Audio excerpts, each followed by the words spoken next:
বেলেগে ধোকা দিয়াটো ডাঙৰ কথা নহয়, ধোকাটো মা দেউতাই বেছিকৈ দিলে। এতিয়াহে ৰিয়েলাইজ কৰোঁ কেনেকুৱা ধোকা খাইছোঁ, কেনেকুৱা মিছা কথা কৈছিলে। কিন্তু মা দেউতাই শিকাইছিলে মিছা কথা কোৱাটো পাপ হয়, মিছা কথা ক'লে ঠেং চুটি হয়, মিছা কথা ক'ব নালাগে।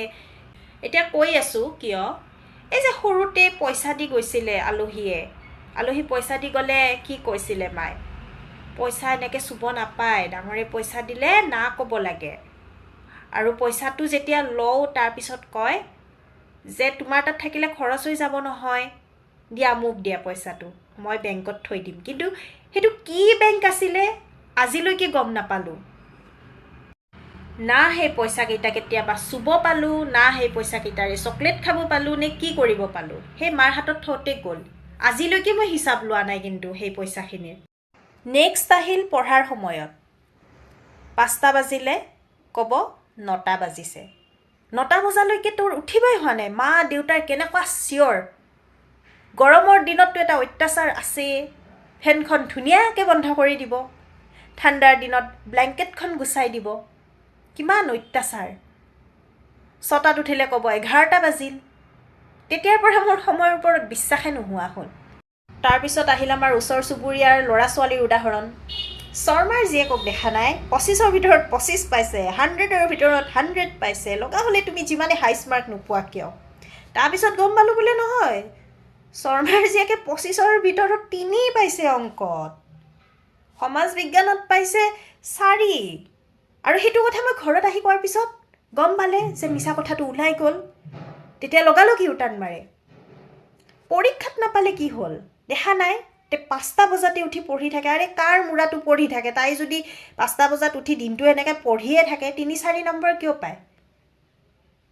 লগালগ ইউটাৰ্ণ মাৰি দিয়ে মিছা বুলি। মানে নিজে যিমান হায়েষ্ট মাৰ্ক পাৰিলেও যি কৰিলেও বেলেগৰ ল'ৰা ছোৱালীহে ভাল। আৰু আচৰিত কথা, আমি সেইবোৰ বাতৰি নাপাওঁ, মা দেউতাই যিবোৰ বাতৰি কাকতত পায়। জোনাকী পৰুৱাৰ পোহৰত পঢ়ি অমুকৰ ছোৱালী ষ্টেণ্ড কৰিলে, ধূপৰ পোহৰত পঢ়ি অমুকৰ ল'ৰা ষ্টেণ্ড কৰিলে। আৰু যে মা দেউতাৰ, স্পেচিয়েলি এইটো দেউতাৰ কিমান যে ষ্টৰী, তহঁতক ইমান সুবিধা দিওঁ তথাপি একো হ'ব পৰা নাই। আমি 10খন শ্মশান, 12টা নদী, 6টা পুখুৰী পাৰ হৈ জংঘলৰ মাজে মাজে স্কুলত গৈছিলোঁ। কিমান হেঁপাহ আছিল আমাৰ। এটা জ্যামিতি বক্স আমি 40 বছৰ পাৰ কৰিছোঁ। আমাৰ পূৰ্বপুৰুষে সেই জ্যামিতি বক্সটোৰে চলি আছে, আমিও সেইটোৱে চলাই আছিলোঁ। এতিয়াহে তহঁতক মাহে মাহে তহঁতক 25টা 30টা জ্যামিতি বক্স লাগে। অ' গড, কিমান যে ষ্টৰী। তাৰপিছত আহিলে ফ্ৰীডমৰ কথা। এটা বয়সত জানে নহয় অকণমান হাৱা লাগে, মানে প্ৰেম ভাৱটো জাগে। তেতিয়া ঘৰত কয় আৰু মেট্ৰিকটো পাছ কৰি ল, চব কৰিবি, তাৰপিছত যি ইচ্ছা চব কৰিবি। পাছ কৰিলোঁ, একো নহ'ল নিজৰ মতে। তাৰপিছত ক'লে হায়াৰ ছেকেণ্ডেৰী পাছ কৰি ল, চব নিজৰ মতে, যি কৰা কৰি থাক তই। আমি তেতিয়া খবৰ নলওঁ নহয়, যি কৰা কৰি থাক। কৰিলোঁ। তাৰপিছত সুধিলোঁ, মা চবেই ফ্ৰেণ্ডছৰ লগত ফুৰিব যায়, ময়ো অকণমান গ'লে ভাল আছিলে আৰু ভাল লাগিলে হয়, অকণমান ফ্ৰেছ লাগিলে হয়। যিটো এক্সপ্ৰেশ্যন দিব, মোক কিয় সুধিছ, দেউতাক সোধ। দেউতাই যদি কয় যা বুলি যাবি, মোৰ লগত কি আছে, মোৰ মতে থৰি হয়। অঁ মা হ'ব, ঠিক আছে, মই নাযাওঁ। মই গম পাইছোঁ আৰু এনচাৰটো কি হ'ব, সেই যে নেগেটিভ এনচাৰটো আহিব মই গম পাই গ'লোঁ। তাৰপিছত আহিলে এতিয়া বয়ফ্ৰেণ্ড। চবৰে বয়ফ্ৰেণ্ড, এই বিয়া পাতিলে, আমাৰ নাই আৰু হৈছে আৰু আমি সুখ নাপাওঁ, জীৱনটোত সুখ নাপাওঁ আৰু। যেন মোৰ যেন 40 বছৰ 50 বছৰহে হ'ল। অকল মোৰ কথা কোৱা নাই দেই, চবৰে কথা কৈছোঁ। মোক ইমান ফ'ৰ্চ কৰা নাই বাৰু ঘৰৰ পৰা। তাৰপিছত গ'ল বয়ফ্ৰেণ্ড, তইতো সেই চব আৱাৰা জাবৰা সেইবোৰকহে তোৰ ভাল লাগে। যিকেইটা বেয়া সেইকেইটাকহে তোৰ ভাল লাগে, ভালকেইটাকতো তোৰ কেতিয়াও ভাল নালাগে।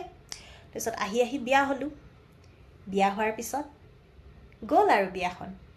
6 মাহো হোৱা নাই, ফোনত কি কয় জানে, বুঢ়া হ'লোঁ নহয়, নাতি নাতিনীৰ মুখখন দেখা পালে ভাল লাগিব আৰু কিবা এটা ভাবিবি। কি ক'ম, ভাষা নাই। লিজা আজি ভাষাহীন, ভাষালেছ। লাষ্টত এটা কথাই ক'ম, জীৱনৰ চিলেবাছ চেঞ্জ হয় কিন্তু প্ৰেছাৰটো একে থাকে। আৰু এইবোৰ মা দেউতাৰ ধোকা বা মিছা কথা এইবোৰ মই এটা ধেমালি কৰিহে কৈছোঁ। কাৰণ মা দেউতাটো মা দেউতাই হয়, যোনে আমাৰ লাইফৰ কাৰণে প্ৰত্যেকটো কথাতে সিহঁতে চিন্তা কৰে, ভালৰ কাৰণে চিন্তা কৰে।